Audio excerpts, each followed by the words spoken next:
On the night of March 11th, 1942, a small wooden patrol boat slips away from the battered island fortress of Corregidor and noses into the black water of Manila Bay. On board is the most famous American general of the hour, his family, and a handful of staff. Behind him, on the burning rock he is leaving, stands a tall, gaunt officer who has just been handed an impossible job and a doomed army. One of these men will become a legend. The other will be left to surrender to starve, and by the first own hand, to be denied the medal he earned.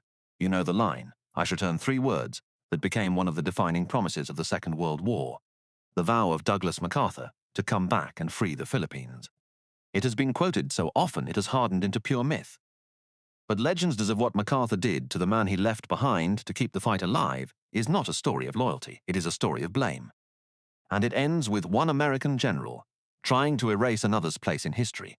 The man on the dock was Lieutenant General Jonathan Wainwright, skinny to the army, a cavalry officer of the old school, lean as a fence post, beloved by his men because he was always near the front. When Washington ordered MacArthur out, command of every American and Filipino in the Philippines fell to Wainwright. With it came a sentence no commander wants: hold a hopeless position, with no reinforcements coming, until there is nothing left to hold. He had perhaps 80,000 exhausted, half-starved troops, and a calendar running out. Before we go further, if untold history like this is what you came for, subscribe. It helps keep these coming, because the gap between the legend and the record here is wide, and the proof of it is sitting in the Army's own files, a document signed by MacArthur that almost no one talks about. The bond between these two men ran deep and complicated. They had fought side by side through the desperate opening weeks of the war in the Pacific, watched their lines collapse together, and shared the same grim arithmetic. MacArthur had promised his trapped men that help was coming. It was not. Roosevelt, fearing what MacArthur's death or capture would do to American morale, ordered him to Australia. He went, and in going, he handed Wainwright not a command but a bill, one that would come due on a morning in May. To understand why the surrender would haunt Wainwright and why MacArthur would never forgive it, we have to go back to the disaster that set the trap 4 months earlier. On December 8, 1941, hours after Pearl Harbor, Japanese aircraft fell on the Philippines and caught much of MacArthur's air power on the ground. From that first day, the defenders were fighting a delaying action with no real hope of relief. The question was never whether the Philippines would fall. It was how long the men inside could make it cost. There had long been a plan for exactly this nightmare. War Plan Orange, which called for the defenders to pull back into the Bataan Peninsula and the fortress island of Corregidor and hold out under siege until the Navy fought its way west. But MacArthur, confident and ambitious, had set that plan aside and chosen to defend the beaches forward, far from the prepared positions. Modeled. When the beach defense failed, the army had to fall back to Bataan anyway. Now, without the food and supplies the old plan would have stockpiled there. The men would pay for that choice in hunger.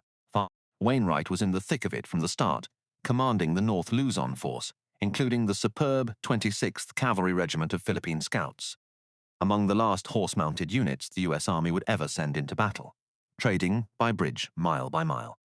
He was a general who could be found on the firing line, cane in hand, where his men could see him. They did not forget it. Whatever Washington and history would later decide, the soldiers who were there loved him. By the time MacArthur was ordered out in March, the situation on Bataan was beyond saving. The men called themselves battling bastards of no mama, no papa, no Uncle Sam. They were down to quarter rations and less, riddled with malaria and dysentery, fighting on memory and stubbornness. MacArthur, left under cover of darkness aboard Lieutenant John Bulkeley's PT boats, ran the gauntlet of Japanese patrols to Mindanao and flew on to Australia. They're safe. He spoke the famous words. Back on the rock, Wainwright inherited the end. And here the relationship turns from tragedy toward grievance. In MacArthur's mind, he had handpicked the man to finish the mission he was forced to leave, to hold the Philippines to the last. He had resolved, he later said, that he himself would have died. Who took his place? That expectation, set impossibly high by a general who was no longer present to share the cost, became the standard against which he would judge Wainwright. And Wainwright was about to fall short of it in the only way left to him. On April 9th, 1942, Bataan fell. The American and Filipino troops there laid down their arms and were marched into one of the war's great atrocities, the Bataan Death March, in which thousands died of brutality, thirst, and murder on the road north. That horror is its own story for another day. But its shadow fell directly on Wainwright. He still held Corregidor, the island fortress in the bay, with the last organized force in the Philippines. And the enemy now turned its full weight on him. Corregidor was a honeycomb of tunnels under constant bombardment, a place the defenders called the Rock. For weeks, the Japanese pounded it from land and air. Shell after service was lunar, and the men lived underground in the heat and the dark. Wainwright, sick with the same Beriberian hunger as his soldiers, watched his options close one by one. When Japanese troops finally landed on the island and pushed toward the tunnel mouths, toward the hospital, toward the thousands of helpless wounded inside, he reached the edge of the only decision left. The choice was not victory or defeat. That had been decided months earlier in Washington and Tokyo. The choice was whether to fight on for a few more hours and let the enemy overrun the tunnels and slaughter the wounded and the nurses inside, or to stop it. On the morning of May 6, 1942, Wainwright made his decision. In his own words, he told his men he was acting with a broken heart and with head bowed in sadness, but not in shame. Then he prepared to do the hardest thing an American general can do.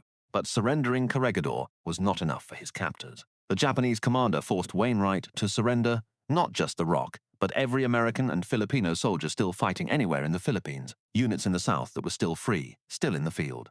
To save the men in front of him, Wainwright had to order the surrender of men he would never see, all across the islands. It was the largest capitulation of American forces in the nation's history. With a few words on a radio, an entire command laid down its arms. Imagine carrying that. Not the surrender of a position, but of an army, into the hands of an enemy already infamous for how it treated prisoners. Wainwright understood exactly what he had done and exactly how it would look from a desk in Washington or a headquarters in Australia. As the Japanese led him away, he was certain of one over, that he would be remembered as the general who surrendered the Philippines, and that he would likely face a court-martial if he ever made it home. He did not yet know the worst of it. He did not know that a continent away, the machinery to honor him was already turning, and that the man who would stop it was the same man who had stepped onto a PT boat and left him the Rock. Wainwright went into captivity believing his country might despise him. He would spend 3.5 years not knowing that his country, in fact, wanted to call him a hero, and that someone he trusted had said no.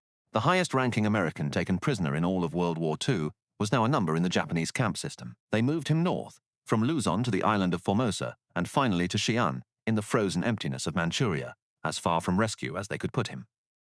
Skinny Wainwright, already lean, wasted further. He endured the same starvation rations, the same blows, the same cold as the men around him, and refused every privilege his rank might have bought. He was, to the end, a soldier's general. On July 30th, 1942, while Wainwright sat in a prison camp half a world away, the Army Chief of Staff, General George C. Marshall, the nation's highest decoration for his stand in the Philippines. It should have been routine. It was not. Because the recommendation went to MacArthur for comment, and MacArthur did something the records call without precedent in the history of the medal. He objected. In writing, he stated that the proposed citation does not represent the truth.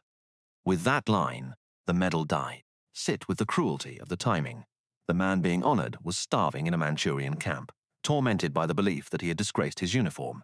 The man blocking the honor was building an army in Australia to fulfill his own promise to return. MacArthur's stated reason was that Corregidor should have held out longer, that Wainwright had given up too soon. It was a judgment delivered from 1,000 miles of safety by a commander who had himself been ordered to leave before the end. He blamed the man on the Rock for the position he had inherited. Why? Historians have argued it for decades. Some say it was wounded pride, that Wainwright's surrender of the whole Philippines mocked MacArthur's vow to hold it. Some say MacArthur's real fury belonged to the War Department in Washington that had abandoned them both, and that Wainwright simply caught the blast. And some say MacArthur, a man acutely aware of his own legend, could not afford to share the stage of the Philippines tragedy with a hero who had stayed to the bitter end while he sailed away. Whatever the reason, the effect was the same. The medal was buried, and Wainwright never knew. That is the part that turns the knife. For 3.5 years he carried the certainty that he had failed his country, that he would come home to shame and a court-martial, never knowing that his country had tried to pin its highest honor on his chest, and that the obstacle was not Washington, not the enemy, but a fellow American general. He suffered the disgrace in his mind without ever learning he had been cleared in fact. The blame he feared was real. It just wasn't coming from where he thought. From the enemy's side, Wainwright was a trophy. The Japanese paraded the idea of his capture, the highest-ranking American in their hands, as proof of their early dominance. They photographed him, gaunt and grim. Fellow prisoners later remembered that his presence steadied them, that an officer of his rank choosing to suffer exactly as they suffered gave them something to hold on to in the worst of it. He could not lead them in battle anymore. So he led them by enduring. All of this, the surrender, the captivity, the buried medal, Wainwright set down later in his own memoir, General Wainwright's Story, one of the rare first-hand accounts of a general back. Read it, and the dignity comes off the page. There is grief in it, and the long ache of self-doubt. But there is no bitterness toward the man who wronged him. That absence of bitterness is, in its way, the most remarkable thing in the whole story, and it is about to be tested face to face. In August of 1945, with Japan collapsing, a rescue team reached the camp in Manchuria and found Wainwright alive, thin, aged, uncertain whether he was a hero or a disgrace. He was flown out, and word reached him that he was wanted at a ceremony in Tokyo Bay. On September 2nd, 1945, aboard the battleship, the Japanese Empire signed its surrender, and standing just behind General MacArthur, at the table where the war ended, gaunt and barely recovered, was Jonathan Wainwright. MacArthur had asked for him to be there. When the two men had met again days earlier, MacArthur reportedly embraced him. As MacArthur signed the surrender with a series of pens, he turned and handed one of them to Wainwright, a deliberate, public gesture, before the cameras of the world, that the man who surrendered the Philippines would help end the war that took it. Whatever had passed between them in 1942, MacArthur now placed Wainwright at the center of the victory. It was not an apology. MacArthur did not deal in apologies, but it was, in front of everyone, a restoration. The honor followed fast. With Wainwright home and the truth of his ordeal known, the Medal of Honor was proposed again. This time MacArthur did not object. On September 19, 1945, President Harry Truman placed around Wainwright's neck the decoration that had been blocked for 3 years. The medal MacArthur had once said did not represent the truth, now presented for the very stand that surrender had cost him. The general who came home expecting a court-martial received instead his nation's highest honor. And Jonathan Wainwright, to the end of his life, never spoke a word of blame against the man who had tried to deny it to him. General Jonathan Mayhew Wainwright died on September 2, 1953, 8 years to the day after the surrender he witnessed on the Missouri in San Antonio, Texas. He is buried at Arlington National Cemetery, among the soldiers he never stopped considering his equals. The Missouri herself survives, a memorial ship at Pearl Harbor, where visitors still stand on the deck where the war ended, and where a starving prisoner of war stood beside the general who left him. The records of the medal MacArthur tried to bury sit today in the MacArthur Memorial in Norfolk, Virginia, kept, not erased. There is a difference between the man who gets to make the speech and the man who has to pay for it, and history does not always tell them apart. MacArthur said, "I shall return," and he did, and the cameras were there. Wainwright stayed and surrendered and starved and asked for nothing, and for 3 years his own side let him believe he was a failure. The measure of a man is not always in the line everyone remembers. Sometimes it is in the silence he keeps about the wrong that was done to him. Whether Corregidor should have held longer is still argued by serious people. Where you come down says something about what you think courage is.